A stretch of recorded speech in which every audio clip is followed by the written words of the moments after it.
interview, which is October. I met with the accountants. It is possible that at that point in time when they had the exit interview, I could not meet with them, but I met with them subsequently to discuss the audit findings and the status with the appropriation accounts. All right, so what I'm hearing, the Auditor General was not present at the formal exit interview, but there was a subsequent meeting with the internal auditor and the Auditor General. It may not have been called an exit interview, but there was Sir, Chair, it's not called an exit interview. It's not an exit interview. And hold on. I'm just saying the Auditor Mr. Chairman, on a point of order, sir. Hold on. Mr. Chairman, on a point of order. Right, tell me the point of order. Mr. Chairman, on a point of order. As a member of the PAC, I have all respect for the chair, and I will remain respectful to the chair.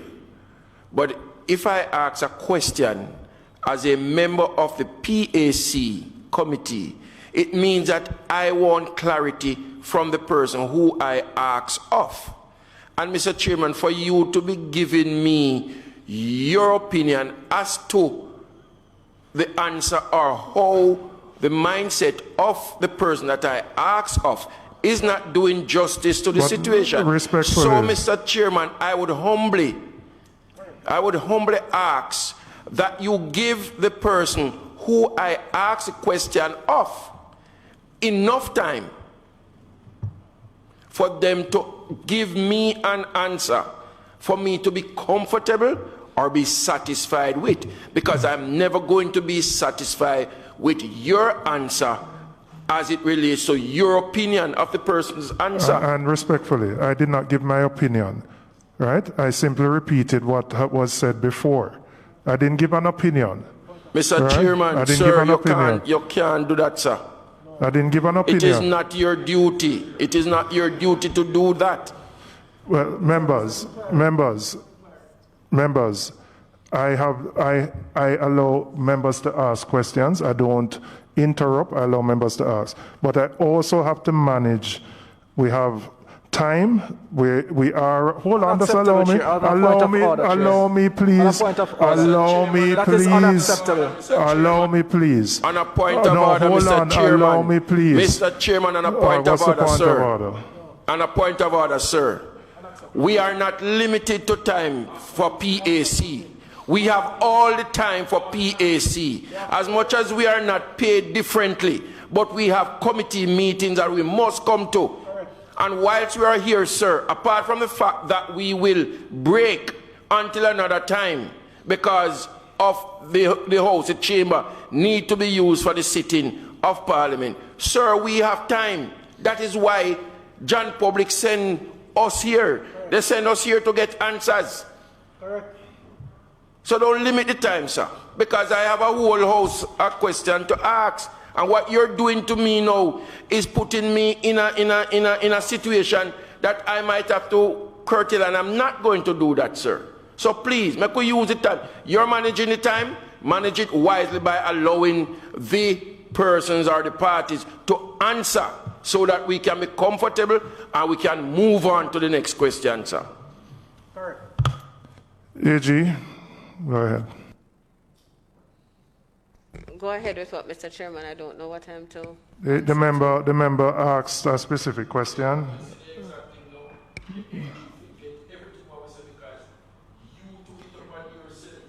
No, and I do not accept that. But the member, you asked the question about whether the member asked the question about whether you are at the entrance or the exit interview, and he asked what the reasons were if you were not at that meeting. Okay, so I believe I gave the reason as to why I was not at the entrance interview. Mr. Chairman, my answer that I provide for the exit is qualified. I met with the internal auditor of October 2020. We discussed the reports.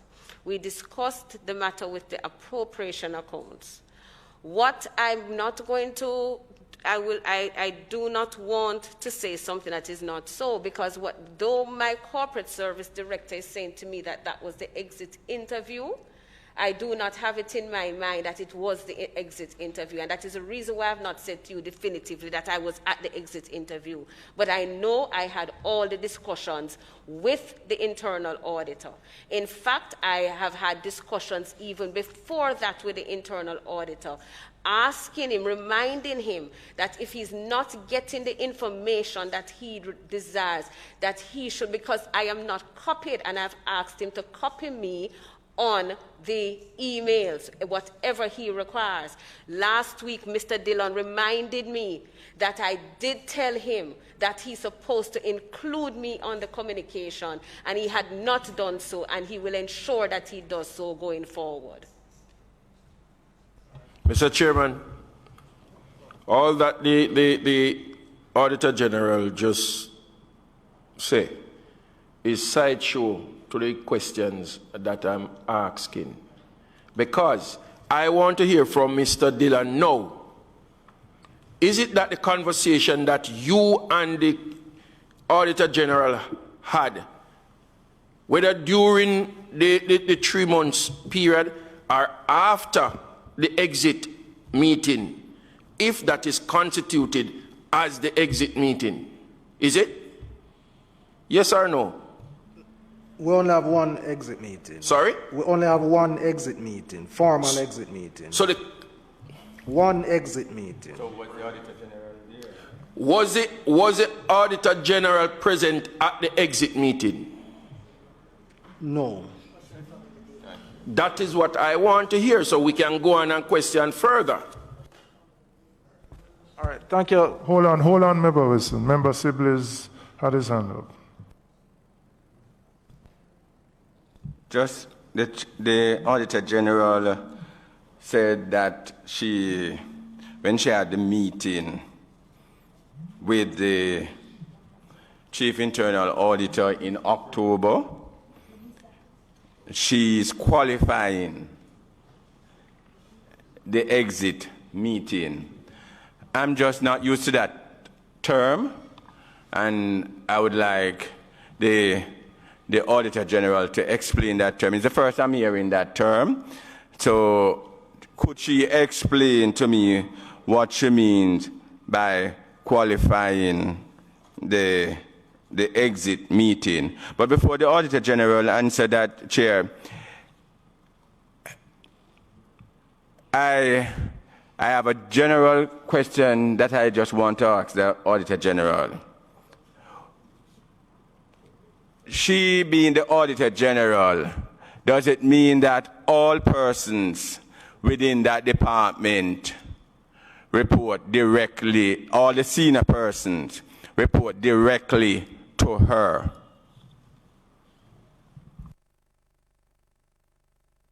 Meaning the Director of IT, all the directors, because I wanted to ask you the question, before we went into the specifics of these questions, because I want an understanding of the organization structure in the department, that it could inform me to ask a number of questions that I have, or to make some adjustment to some question based on my preparation coming here. The Deputy AGs report directly to me, Mr. Chairman. The DAGs I would have introduced earlier. Among the Deputy AGs is the Director of Corporate Services. The Director of IT reports directly to the Director of Corporate Services.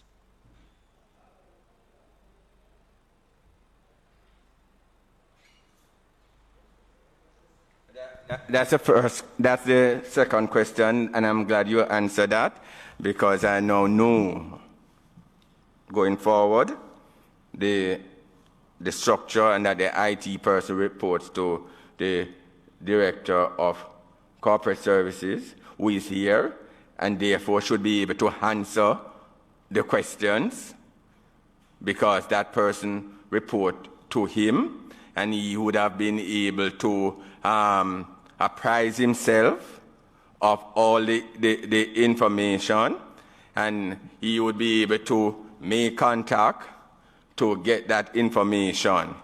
But can you move on to the second question?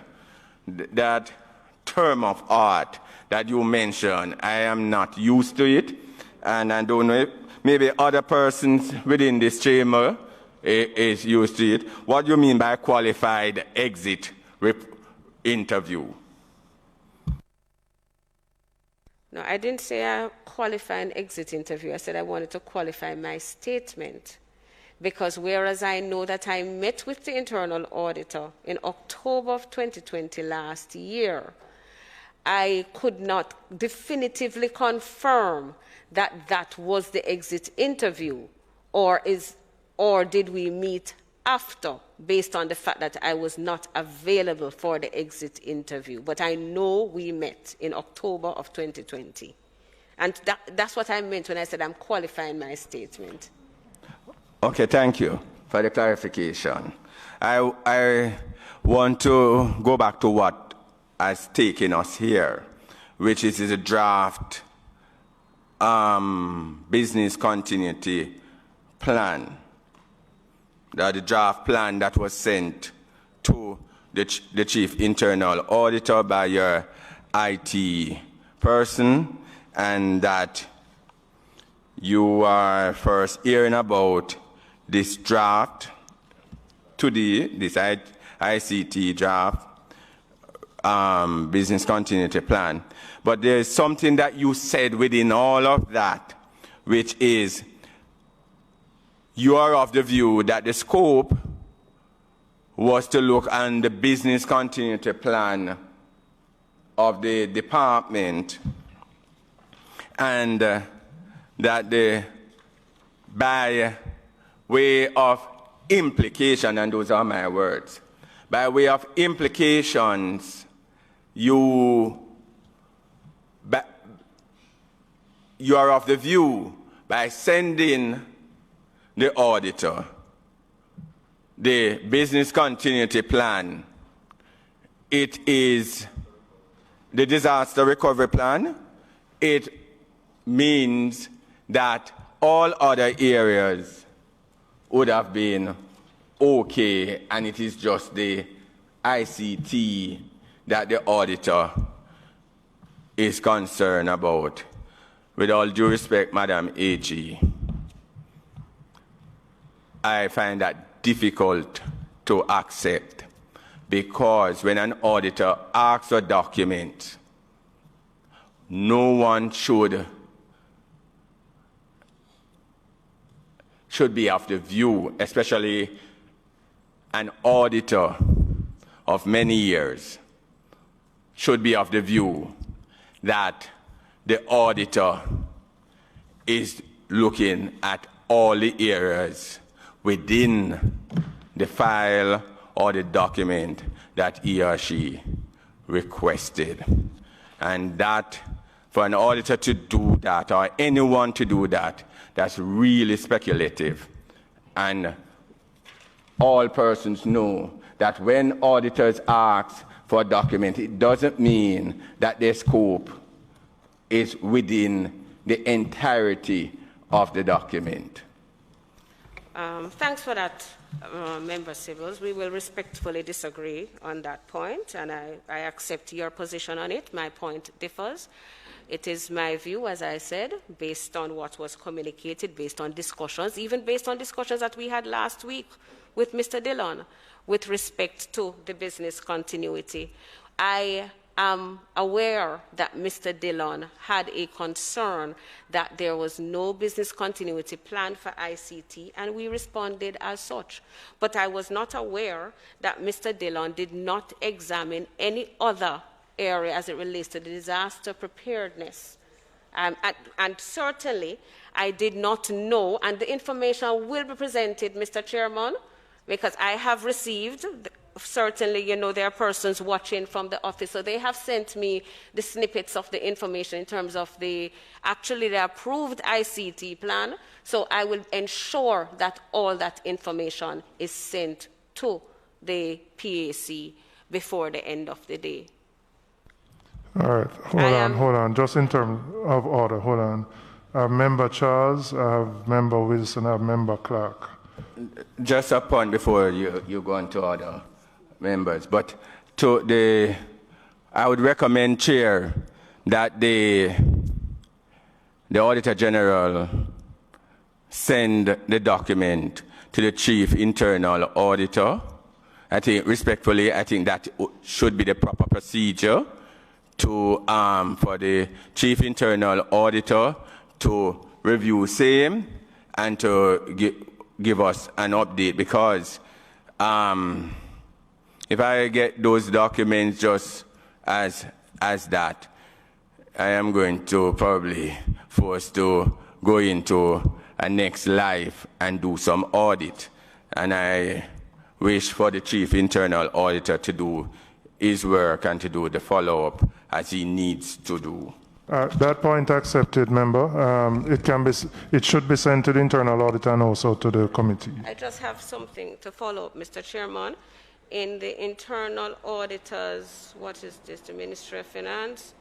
This is let me just have a look to see what is the specific, right, Chief Internal Auditor. This is his report. And I'll just read to you what it says there for scope. The internal auditor's report. Scope. The main areas of focus. Page, please. Page 6 of the internal auditor's report for 2019. The main areas of focus for page the 6. Audit were transactions related. I think it's page 4. We don't have a page 6. Sir. Page 4 in our It document. says page 6. I have a PDF document going through. It's page 4 on our handout. Right. It's scope and methodology. Page 4. Chair. The main areas. Chair, point of order. Point of order, Chair. There was a point of order, member. Chair, we must be assured that whatever is referenced to what we have is similar. It's the same. And so I don't know if the Secretary could provide the Auditor General, because the Auditor General is on page 6 of a document, and the Auditor General said it is PDF. And I want to be assured that it is the same document that we have. Okay, so I'm reading from the report that the internal auditor would have sent to us requesting our comments. The main areas of focus for the audit were Madam one AG, second. Just hold one second. Can you hold until you get that report, because you are reading from the same document in which I am not accepting.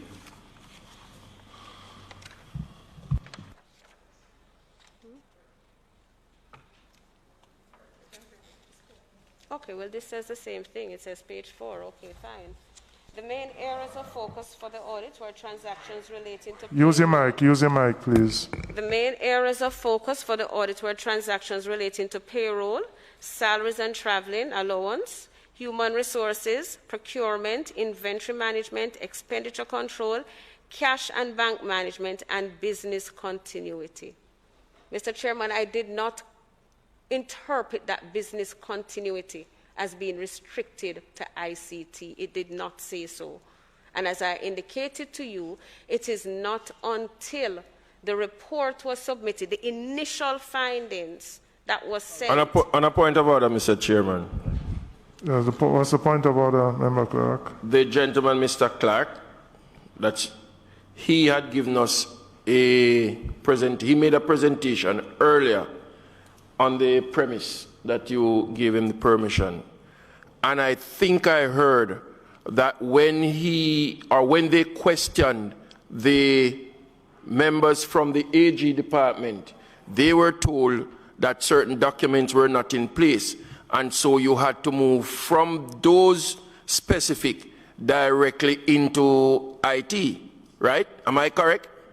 Am I correct, sir? Use the mic. That is correct. Sorry? So that is correct. That is correct. So, Mr. Chairman, and it brings me back to the question that I asked earlier, which I only got part of, and I'm still waiting on the AG to give me the answer to the second part, because she said that for the entrance, she was off doing the audit for the Canadian farm work. What caused her not to be at the exit? But not only that, no, Mr. Chairman, what she's saying to us again is that she's not aware of certain information, even though we are hearing from the internal auditors department of the ministry that this happened, but she's not aware. And so earlier my colleague used the word gap. There is a gap in between the communication. And I am now wondering, is it between the internal auditors department and the AG department, or is it a gap between the auditor general and somebody within her department? Because obviously she is not giving us all the information that we are getting on this side. Mr. Chairman, I don't want to be misrepresented. Mr. Clarke made it very clear that he spoke to the director of IT. He did not speak to the director of corporate services. Whatever communication Mr. Clarke had clearly did not come up to us. What is important, I hear, and we're going to argue ad nauseum here, Mr. Chairman, because what is written is what I am going to follow. In addition to that, as a point of order, Chair. Hold on, members. Member Wilson, just allow the AG to finish now. But Chair, you have to respect. There's It's a point of supposed order. to be minutes But just allow her of to that finish now, exit and then you can interview. make your point. When an exit interview is held, there are supposed to be minutes of that exit interview. On the fact that I was not able to attend the exit interview, I requested the minutes of the exit interview. Mr. Chairman, whether I was at the exit interview or not, if I am not able to attend the exit interview, I have the authority as head of the organization to delegate that to another officer. The director of corporate services was there. It does not, my absence from the exit interview in no way detracts from the responses that were provided. It in no way detracts from the information that was provided. And I asked Mr. Dillon for a copy of the exit interview, the minutes of the exit interview. It was not provided. So the fact that I was not there, well, and the truth is that, Mr. Chairman, on a point of order, Hold on, Member Clarke. Mr. Chairman, on a point of Member order. Wilson was before you. Mr. Chairman, on a point of order. Member Clarke, Member Wilson was before you. No, Member Wilson point of order was knocked down by you. I am asking for a point of order now. All right, go ahead with the point of order. Thank you very much, Mr. Chairman. We were told not so long ago that the entrance meeting, Madam Auditor General was not on the island because she had to be in Canada for the farm work. Up to now, I still can't hear. I can't get answer. Is it personal matters or is it government matters? Why she was not at the exit? That is what I want to continue on. Mr. Chairman, may I respond, please? I can't be forced to provide an answer that I don't know. I did not. Mr. Chairman, because I am not expecting that I am going to be asked. Mr. Chairman, on a point of order against her. I will. Mr. Chairman, on a point of order against her. We're not getting anywhere. No, just tell me the point over. Mr. Chairman, there's no way the Auditor General, as the Auditor General for the country of Jamaica, that is telling me, a member of the PAC, an arm of the Parliament of Jamaica, that she cannot be forced? No. And then to tell me that she can't recall? And you don't know what your device take over. Mr. Chairman, sir. Members, back with us, hold on. Members, AG, are you able to answer the question? Yes, Mr. Chairman, I indicated that as head of the organization, I have the authority to delegate. Mr. Chairman, on a point of order. That's not the question. Mr. Chairman, on a point of order. With all due respect to the lady. That is not the question. With all respect to Auditor General. That is not the question that I've been asking. Yeah. And I am wondering now, sir.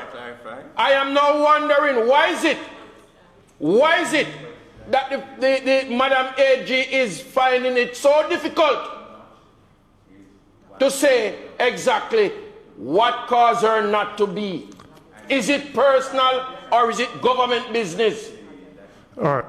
Madam AG, hold on, Member Sibley's. Madam AG, are you able to answer the question asked by Member Clarke? Mr. Chairman, what I am being told here is that a letter was sent March for the exit interview. I'm advised that I was not copied on that letter. I cannot say specifically why it is I was not at the exit interview, but I know that if I was not there, there must be some substantive reason. I would have to now go back and to check to see on this specific day why I was not there. I am hastening to add, however, Mr. Chairman. On a point of order, Mr. Chairman. Hold on. I am asking for a point of order, Mr. Chairman. I have allowed you 3 already. I'm just saying if it means that you're going to give me 4. No. Come, Member Clarke. I've allowed you 3. I would like the AG to just complete her response, and then you can respond.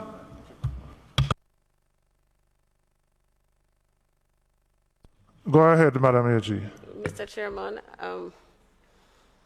I don't know what else to say at this point. Is there something else that I'm supposed to add to the response from Member Clarke? Mr. Chair. I would hope, Sir Chair. Let me just.